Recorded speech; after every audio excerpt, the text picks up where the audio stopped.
This is The Baseline, giving you the news, reviews, and interviews of the NBA.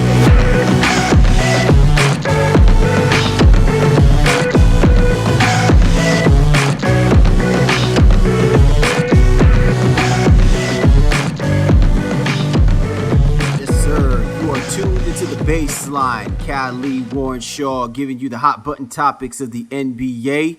For those of us who have been tuned into us throughout the regular season, we'd like to welcome those who've been able to tune in. And of course, every week we talk about NBA, and when we do it, we have to do it with the best. So my man 50 Grand, Dime Mag contributor, NBA aficionado, Mr. Warren Shaw on set and ready to get live with us as we start talking postseason NBA basketball, and here to give us a further in-depth analysis of everything going on in the NBA. What's going on, man, Mr. Shaw? It's been a great opening weekend for the NBA and the playoffs. I'm excited about what we have to talk about on tap. Most definitely, man. And please stay in tune with us. We always enjoy the comments and thoughts from many of our people who have now been tuning in and listening to the Baseline. So be sure to check us out at CLMecca75 or at Shaw Sports. Hashtag The Baseline. So let's go ahead and get kick-started. What's on tap in this week's edition of The Baseline? Well, it seems like it's a coming home project for a couple of former NBA head coaches. We'll explain. We also have a couple of new possible head coaching positions on tap to be filled. We'll also talk about a very significant injury that took place within a week's time frame that just may change the landscape of the NBA playoff basketball picture. And we'll talk about that in the Full Court Press. We'll also go over annual awards in the ISO. We'll also talk about Reggie Jackson. No, I'm not talking about the Reggie Jackson that used to play for the New York Yankees, Mr. October. But there may be a new Mr. October, a.k.a. a Mr.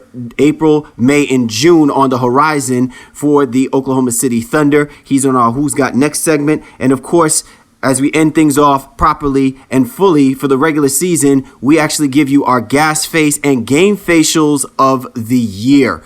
So, Mr. Shaw, man, from your perspective, man, I got to find this. I got to know, what was your thoughts as far as the first week of NBA playoff basketball, full vision perspective?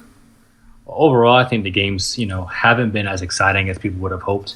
There've been some dominating series, obviously, with a lot of the series opening up 2-0, home court being served in almost every series.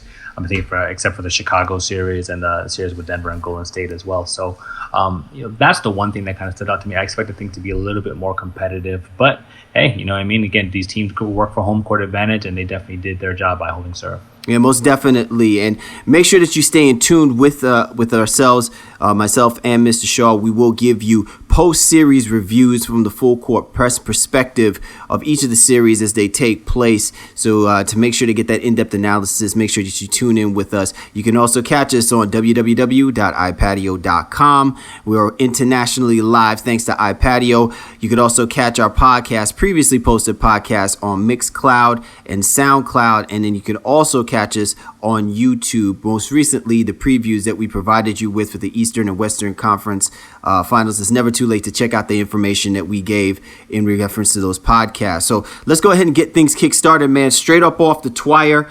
A couple of major developments have taken place in the course of the last week, even as we talk playoff basketball. But out in Cleveland, I know a week ago we had talked about this in the previous episode, Shaw, about the possibilities of Mike Brown maybe coming back to the Cleveland Cavaliers as a head coach. Well, it seems that Dan Gilbert has decided to swallow his pride, pull the trigger. He has now officially made Mike Brown as the head coach for the Cleveland Cavaliers going forward next season. If people recall, he was the head coach from 2005 to 2010. He posted a paltry 65% winning percentage during the LeBron era.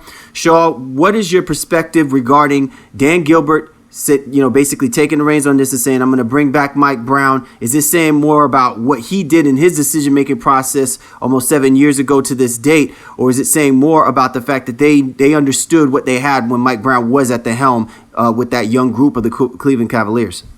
Well, it's one of those things. I think, you don't know what you have until he's gone.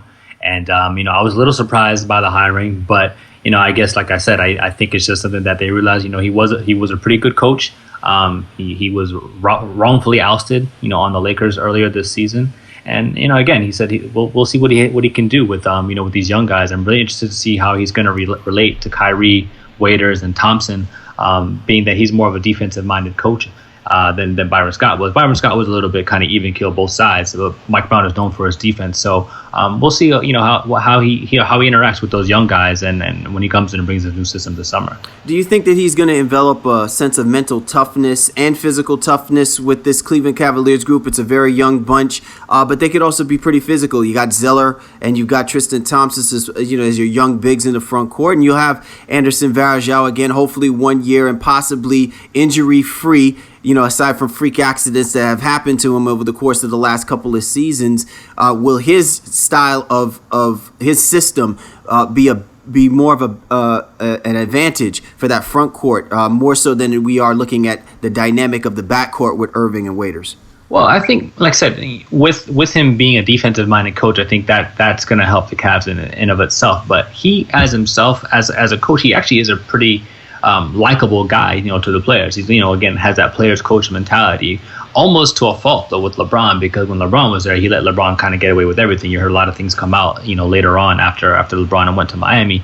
But I think, again, if he's able to just connect with Kyrie, who's going to obviously have to be a leader of his team, if he can make that connection first, everything else will kind of fall into place after that. Well, definitely, we're going to keep our eye on this one. Dan Gilbert was not afraid to admit that he felt that he made a mistake in letting go Mike Brown as the head coach the first time around. So it will be very interesting to see what he can do for this franchise. They're definitely not in the position that they were 7 years ago when they inherited the chosen one in LeBron James. You're tuned to the Baseline, Cali Warren Shaw, and we're talking topics straight up off the twire. And out in Minnesota, a very interesting maneuver. Flip Saunders, no, he's not being rehired as the head coach for the Minnesota Timberwolves. Right now, Rick Adelman still holds the reins on that throne. However, they did hire Flip Saunders to be the head of basketball operations to take over the job of David Kahn, who was fired earlier this year with regards to all of the transactions that he has made over the last few years. Shaw, what is your perspective of bringing back a guy like Flip Saunders, who's really a hometown favorite to the people in Minnesota for what he's done with that franchise, building up the team to so many successful seasons, and especially having their big man Kevin Garnett during those years? Well, Saunders, I don't know that much about him as an evaluator of talent. I know he's a pretty good X and O guy, especially from the offensive standpoint, and another guy who's again is considered a player's coach. But I don't know, maybe his role has grown since being a consultant to the Celtics last year. Doc Rivers called upon him to kind of help him with the scouting of other teams and breaking down the other teams' offenses and defense. So maybe that gave him the crux he needed, if you will, to kind of get this position now and then go up into the front office of the Minnesota Timberwolves. And Go ahead. Oh, no. Well, I was going to say it's very interesting because the thing that I would want to ask you is for someone who's kind of followed along with seeing how upper management handles their talent is what kind of window are we looking at with someone like Flip Saunders? Because remember now, part of this reason is because of the questionable moves that David Kahn has made through the years with regards to the Minnesota Timberwolves, and questionable moves in that, in the draft where he picked up Ricky Rubio, he actually picked up 2 point guards in the first round, which was somewhat unheard of because if you pick up Ricky Rubio, you didn't need a Johnny Flynn. And then most of the talent that he's pretty much selected to be on this roster in the course of the last 5 years have definitely not been up to snuff. Wesley Johnson, even so much the fact is that Derek Williams, who was a first-round draft pick just recently, he's been off and on roller coaster ride of sorts as far as his talent goes. What kind of window are we looking at with Flip Saunders? I think he's going to have until Love's, contract, if you will, or I think Love has an opt-out clause, within the next 2 years or so. So I think he's going to have at least that long. You can't go ahead and just clean up someone's mess instantaneously. It's almost like, Obama coming to office and trying to, fix the deficit, if you will. Saunders is going to get an opportunity to right this team. And again, I don't think they would have brought him in the position that they did. Again, remember, he's not coming in as coach. He's coming as, president of basketball operations and general manager. So I think he's going to have a little bit of time to right the ship. All right, well, we'll definitely have to keep our eye on this one more particularly, because usually what happens and what I've seen in previous histories, like an Isaiah Thomas scenario situation, is they may actually be sitting up there in the head office overseeing everything, but deep down inside there may be that little itch for them to actually coach a basketball team if they feel that the head coach that they weren't responsible for hiring for is not building this team up to be as competitive as they expect them to be. So it'll be very interesting, because I've rarely seen teams that struggle like the Minnesota Timberwolves have struggled allow a person in basketball operations to not have as much control, especially over the head coaching position, with regards to when they start selecting the talent, and the head coach doesn't have a say-so in that either. So it'll be very interesting. So moving on, Lindsey Hunter now is being talked about in a possible head coaching position for the Detroit Pistons, linking up with his old boy, Joe Dumars. What is your perspective about linking up old former buddies that played on a Detroit Pistons teams, and historically good historic Detroit Pistons team, to possibly now take over the reins for a struggling Detroit Pistons team of today? I mean, that's all fine and good, I mean, I'm not really into that whole thing, buddying up just because you play with somebody. And to be honest with you, we talked about it previously. I think Joe Dumars should have been fired, and not Lawrence Frank. But, that's water under the bridge. But with Hunter, again, he sees the writing on the wall. His job isn't secure right now. Remember, he's the interim coach in Phoenix, and their general manager, Lance Bass, was fired earlier this week. And Hunter was a Lance Bass guy. So if Lance Bass is now out, that doesn't leave Hunter necessarily in to take over the reins fully in Phoenix. So his job isn't safe. He played in Detroit, like you said. I think it makes some sense that he would want to go there. But I'm not sure he's quite the guy for that job, but I guess we'll see. All right. And then out in Toronto, how far north will Phil Jackson go for a head coaching position? Well, nobody knows, but all we do know is that the Toronto Raptors are apparently making a push to try to bring in, to seduce a little bit here, Phil Jackson to be the possible head coach for the Toronto Raptors. What does that, number one, say about Dwayne Casey's position? And number two, what does that say about the Raptors in their endeavors and to get a marquee head coach in Phil Jackson? Well, I think with Phil Jackson, again, I don't know if it's necessarily the coaching situation that he would be coming back to. He does want to have a Pat Riley-like effect wherever he goes. So he too wants to go in and to kind of run the show and go up in the general manager's office and president of basketball operations. So I think Colangelo would be the one that's out if Phil got that position. But I can't see Phil going to a situation like that. It's a completely rebuilding situation. They don't have any franchise players. They don't even really have any all-stars, despite Rudy Gay's max contract. So I would actually applaud Phil if he did take that, so that he could kind of shake that front runner label that he has. But I don't see it happening. I can't see Phil Jackson in Toronto. Well, it's all wishful thinking, and we can only hope and dream. But for all of my Canadians who like to pass the bacon around a little bit, think about it. If that possibility of Phil Jackson never does come into play, listen, I would be far-fetched not to think how dangerous that team could be in the Eastern Conference, especially in that Atlantic Division. Might be a short reign of terror for the New York Knicks, you know what I'm saying? Because they're already Xing out the Boston Celtics. Well, I like what you did right there, the Canadian bacon. Yeah, I see what you did right there. Hey, man, you know what I'm saying? Got to big up my man John Candy for that one. Big him up. All right, man, you're tuned to The Baseline. Cali Warren Shaw. We're talking about the goods of the NBA. Be sure to check us out. At CLMecca75 is my Twitter handle, or you can get it, my man Shaw, at Shaw Sports, hashtag The Baseline. So let's get right into the full court press, Shaw. This past week, actually just a few days ago, for people who've been watching the Oklahoma City Thunder and the Houston Rockets playoff series, it's been a competitive series. Got to give the Houston Rockets at least a little bit of love because they've been at least showing out. But just recently, Russell Westbrook suffers a torn meniscus on really a play of all plays. It's just a freak play, I guess you could call it. But at the same time, it's still serious enough that he is now considered out indefinitely for the playoffs. Shaw, you and I, we cover NBA basketball. We talk about it to the fullest. So let's really get into this, man. How big is this injury to Russell Westbrook, not just from the perspective of the Oklahoma City Thunder, but from the perspective of how this could possibly change the landscape of the Western Conference playoff picture and who may actually go to the Western as the representative for the Western Conference Finals? It's enormous. Honestly, Westbrook has never missed a game.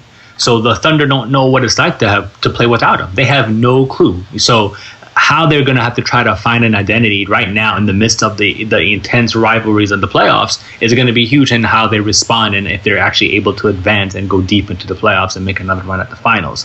I'm flabbergasted at the amount of injuries that have happened during the playoffs, and very, very sad for Russell Westbrook here. And again, I hope he has a speedy recovery. Last thing on it, real quick though, is this is the same injury Metta World Peace had, and he came back hella early. So you can only hope that Westbrook would be able to do the same. All right, now let's fast forward to this, because my next question would have been, is this truly Durant's time for a hostile takeover? But I want you to chime in on that after I ask you this question, because you brought up the fact that, Russell Westbrook suffered the torn meniscus and that Metta World Peace had suffered the same injury. But the way that Russell Westbrook suffered this injury, even I had to slightly question it just a little bit. I'm not saying that Patrick Beverley, who was the guard involved in the situation, and for people who didn't see what happened, basically Russell Westbrook is bringing the ball across the half court. He's about to call the timeout. You know how guards normally do. They try to bring the ball up as far as they possibly can to avoid having to throw the ball inbounds on any kind of inbounds play further than where they need to. So normally they'll run it up as close to maybe the bench in order to call the timeout. So as Russell Westbrook is approaching to call that timeout,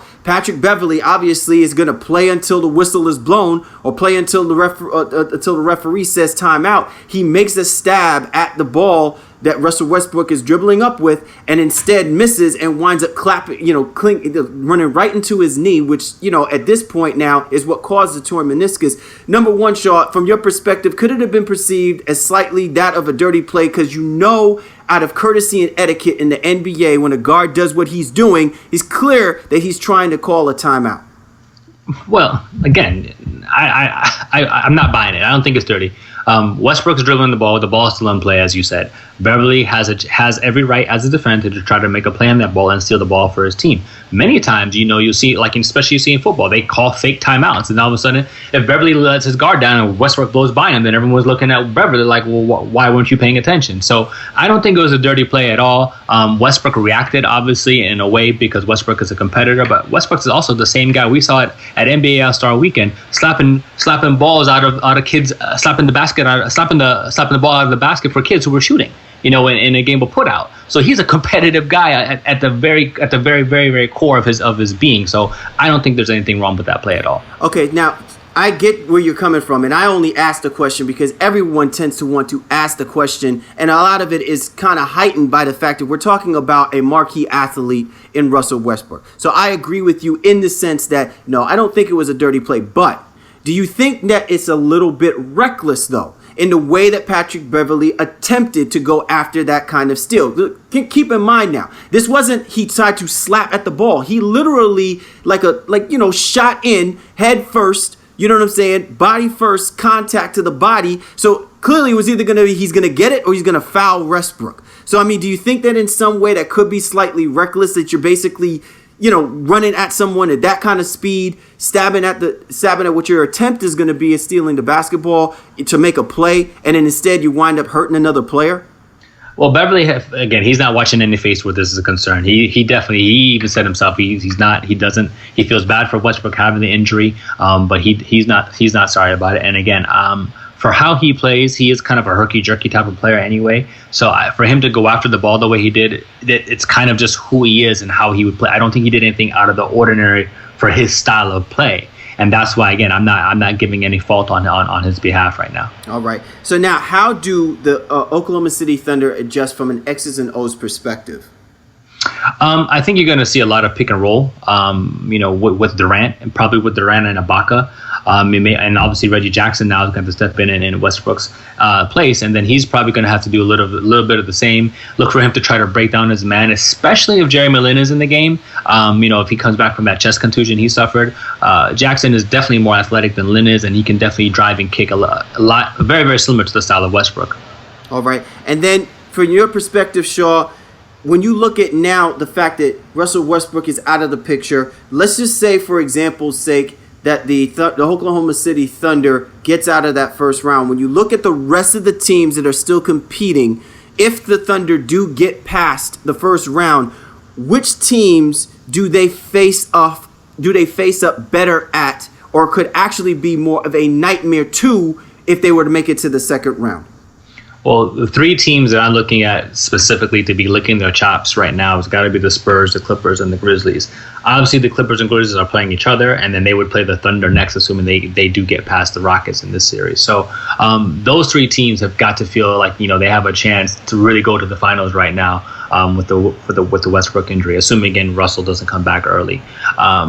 For the Thunder, I don't think they'd really want to play the Clippers simply because the Clippers' offense is so dynamic and their defense is solid enough to contain OKC. But then it's like that bench comes in and there's no real drop off. If I'm the Thunder in the second round, I'd much rather play Memphis. Yes, Memphis is a very, very tough defensive team, one of the best in the league. You even have Defensive Player of the Year in Marc Gasol, but their offense struggles so much at time that they could be very much Boston Celtics like, if you will. And then I think the Clippers would be able to kind of have a better matchup against the Grizzlies if in the second round. All right. Well, no one expected this to see have go down or shake down with Russell Westbrook's injury, and clearly his injury can literally shake up the foundation of what we have already had preconceived the front-running Oklahoma City Thunder as being the faves to actually be a representative of the Western Conference in the NBA Finals, and that could seriously be jeopardized depending on how long he actually has to sit out through the course of the playoffs. He's saying he's out indefinitely, so it doesn't necessarily mean that he can't be back, but I'm sure that Scott Brooks is hoping that he comes back a whole lot sooner than later. You are tuned to the Baseline. Cal Lee, Warren Shaw, giving you the butter goods of the NBA. Be sure to get at us at www.ipatio.com to check out our previous podcasts and upcoming podcasts. And you can also catch us on iTunes. We're also available on SoundCloud and Mixcloud, and also available on YouTube, the channel CL Mecca 75, or you can also catch our channel at Shaw Sports, which will be coming soon. Right now, let's get into Shaw's favorite segment of the show. We get down on the ISO. My man Shaw, are you ready to stop, pop, drop on him real quick with the ISO? Yeah, man. Like the last minute morning right here. Let's get it. All right, man. Annual award, Shaw. Let's get right into it. J.R. Smith was considered Sixth Man of the Year award. Are you surprised by that pick, and what's impressed you most about what J.R. Smith did to win this award? I'm not surprised at all. He was so strong at the end. I had no problems with the selection. He did beat out Jamal Crawford. He meant more to the Knicks than Crawford did, especially from a defensive standpoint, getting in the passing lane, stealing the ball. And also he was a great rebounder, too, at the guard position. So, yeah, definitely. All right. Paul George. He was named Most Improved Player of the Year. Are you surprised by this pick at all? And if there was an actual award that you could give Paul George, aside from Most Improved Player of the Year, which would it be? If it wasn't most improved player, I'd agree with what Paul George said himself, that he could have got consideration for Defensive Player of the Year. But this award is very, very tough because it's very subjective. It's probably the most subjective of all the awards, because is it really the most improved? Is it the person that had the best opportunity? And I think with George, he had a great opportunity with Danny Granger being injured most of the year. My vote would have went to Grigas Vasquez, but hey, I don't have a vote. You don't have a vote yet, my friend, but you are already working your way to legendary status. And finally, Marc Gasol, Defensive Player of the Year. You mentioned it earlier in the full court press, but since we're going to reiterate it again, the greatness of Marc Gasol, not Paul, but Marc Gasol. What was your take about this? Because I was surprised as you were about this one. Yeah, definitely didn't see it coming. I actually tweeted it and got some slack from a Grizzlies fan, but I wasn't dissing Gasol at all. But Gasol didn't make either defensive team last year. So, but that goes to show you. Remember, Tyson Chandler won Defensive Player of the Year last year and didn't make the first team All Defense. So, it doesn't make any sense how they vote for this. Defensive Player of the Year probably, again, should have went to Paul George or LeBron James, who defends every position in the NBA pretty much. So, but again, it's a nice award for Marc Gasol. All right, well, congratulations to our annual award winners thus far. We still have Head Coach of the Year award, and we still have the MVP of the Year award. So clearly, we'll be on the hunt to talk about those when that time comes. You are tuned to the Baseline. Cal Lee, Warren Shaw, giving you the hot button topics of the NBA, and be sure to check us out at CL Mecca 75 or at Shaw Sports. Time for a segment, Who's Got Next? And Shaw, you brought it up earlier in the full court press. Seems like everything is cored through the full court press in this week's show. Reggie Jackson, the Oklahoma City Thunder. It's kind of ironic. We were probably going to talk about him at some point. Well, now's the time to do it. So what have you got on the dossier of Mr. Reggie Jackson? Well, at 6'3", he has an outrageous 7-foot wingspan, so he's a very athletic point guard, and now he's going to get the opportunity to be center stage with Westbrook out for an indefinite amount of time. He basically ran Eric Maynor out of town, and let's face it, there weren't a lot of minutes behind Westbrook anyway. But now with the injury to Westbrook, Jackson will have to become pass first guard and make sure he gets his teammates involved. He's a slasher. He can definitely finish in traffic, but his jump shot is still a work in progress. I actually read a scouting report not too long ago that said his jumper looks very, very similar to Jeff Teague, and it's taken Jeff Teague a little while to get his jumper to be consistent. So Jackson is just at the beginning stages of getting that perfected. He shot 46% in just 14 minutes during the regular season, but his 36 minute per averages were 13.6, 6 rebounds and 4.4 assists. And I think, in the playoffs, he's already shooting 55% in the 2 games. So I look for him to have a great playoff series while Westbrook is out. Yeah, I think Reggie Jackson was really he was confined a little bit, and then once they finally got rid of Eric Maynor, he was allowed himself to kind of spread his wings and fly. And I think Scott Brooks is actually seeing the trueness of what his potential can be. He has a ton of upside. And he's definitely a sound player. He'll definitely have his opportunity to help propel this team. Clearly, it's going to rest on the shoulders of Kevin Durant. But I think Kevin Durant plays better when he's completely off the ball, not forcing himself to have to create his own shot all the time. So if Reggie Jackson steps up and does what he does, he'll be definitely a further upgrade, a further graduate beyond just who's got next. He'll be next, as if he can essentially help this Oklahoma City Thunder team maintain its course to a possible NBA title. You are tuned to the Baseline. Lee Warren Shaw. We talk about the hot button topics of the NBA. So hot, it's like Dylon, like fire hot. Make sure that you get at us, www.ipatio.com, or catch us on iTunes. So, Shaw, how do we end the show off? You know how we end the show off. We have to end it off lovely. We have to end it off right. And unfortunately, it's not GasFace or GameFacials of the week, my man. It's GasFace GameFacials of the year. That's right. It was coming to an end. As we completely kill all the talk about the regular season. It's all about NBA playoff basketball. So, Shaw, it's been a lot of deliberating going on, and my GasFace of the year, without question, is going to go to. Damn, man, I need to get that drum roll thing in, yo. GasFace of the year goes to my man, Andrew Bynum. Well, I probably won't be his man, but I'm going to call him my man because, he's going to need some kind of love after I have to drop this on him. The greatest Ponzi scheme ever pulled. Give me freedom or give me death. For Andrew Bynum says, give me a curling iron and some of that $16.89 million that the Sixers had stashed under the bleachers of the Wells Fargo Arena. I'm going to tell you something, man. It's one thing when you're an athlete of his stature, his size, to come out and, you suffer injuries, but at least you show and you act like you care that you want to come back and play basketball. Like Greg Oden. Like, I felt for Greg Oden. You know what I'm saying? Wanted to come back, wanted to play, just couldn't do it. Andrew Bynum does everything else you could possibly do to make you feel like he never cared about coming back to play this season. And while I'm sitting here watching Doug Collins basically try to piece together what's left of the gray hairs or follicles on top of his head to salvage this team, Andrew Bynum is sitting there up on the podium talking like he just finished a session with Dave Chappelle and Josh Harris in a half-baked segment, just basically talking out the side of his neck. I mean, it just, that lack of professionalism is what sets back the NBA image profile big man, because during that time frame while Shaquille O'Neal is bigging him up, he's sitting there saying some other type of nonsense, is making Shaquille being like, yeah, I'm going to have to go with my man Brook Lopez. Brook Lopez, he's the next big man of the century, the next icon. Can't have that.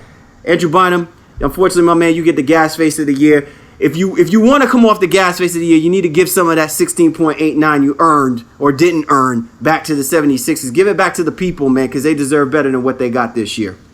I have to agree with you on that, man. Bynum was absolutely outrageous, and he really looked like he didn't give a damn about playing basketball this year. And you're right, he set Philadelphia back at least 2 or 3 years right now. You know what I'm saying? Talking about picture day. Picture day. Man, please. You need to hit that little phone booth in the amusement park, get your picture taken, and go have them piece it together with the team that did play for the 76ers, had to suffer through that losing season. Yeah, I bet we see him on the PBA tour pretty soon, on the bowling tour. Yeah, right? Doing it up lovely, right?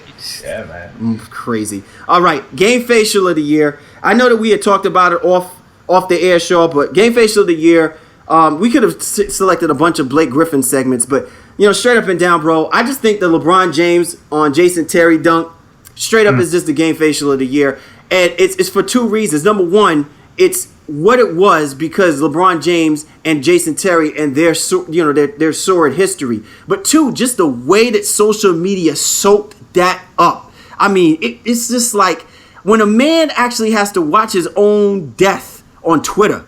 You know what I'm saying? His death in less than 140 characters. I don't know too many people that can get eulogies shorter than what happened to Jason Terry when LeBron James basically put it on him. But just that whole scene in itself, man, just a bad look for Jason Terry, but just a great look for the NBA because that's how you wanted rivalries to transcend themselves. Because if the Celtics and the Heat actually did have to play each other in the playoffs, the first thing that people were going to reference themselves to was exactly what happened to Jason Terry when LeBron James just basically posterized him like in 2 seconds of a frame, just posterized him and then just basically let everyone else do the dirty work on calling him out. Well, again, we like you said, as we talked about it, and we're going to call it the LeBron dunkercism, if you will, like an exorcism. And Jason Terry, since that dunk, 8.9 points, 38% shooting, and a plus-minus rating of -3.1. So LeBron took his soul, took his game, and Jason Terry has been, as they say, has been floored. You talk about just getting shoned upon. Jason Terry, bro, I feel sorry for you, man. I know people in Boston may be a little bit forgiving, but I don't know if whether or not they were going to be able to help you after getting facialized by LeBron James the way that you did. Man, Shaw, been an awesome time talking regular season basketball. We talked a little bit about the playoff picture now that Russell Westbrook is gone down. And, man, the future of the NBA, the way it's shifting with the way that head coaches are being looked at, with certain former head coaches being a part of basketball operations, it's very interesting what was going to take place in this coming offseason. I know that we're licking our chops watching this NBA playoff basically come about, but, man, I'm really excited about what may be taking place during this offseason. Yeah, the offseason is looking great. Definitely with the draft coming up in June. And then, as we talked about previous podcasts, Summer League on the way. And then, again, free agency. So a couple of big-name free agents out there. Dwight Howard, Chris Paul, Monta Ellis, Al Jefferson, Paul Millsap. Can't wait to see where these guys go and how the season's shaped up for next year. No doubt. So, for the baseline, Mr. Warren Shaw. Remember, you can get at him at Shaw Sports. Cal Lee at CL Mecca 75. We'd like to thank those who've been listening, and we'd like to thank those who are planning to listening once you keep in tune with us. Remember, this is the baseline. We talk about the news, reviews, and interviews of the NBA. Be sure to check us out, www.ipatio.com, at iTunes, SoundCloud, Mixcloud, basically any and all social mediums. You'll catch us on there. We talk about it. We be about it. You spark it. We talk it. Only on the baseline. You guys have a great week, and we'll talk to you next time.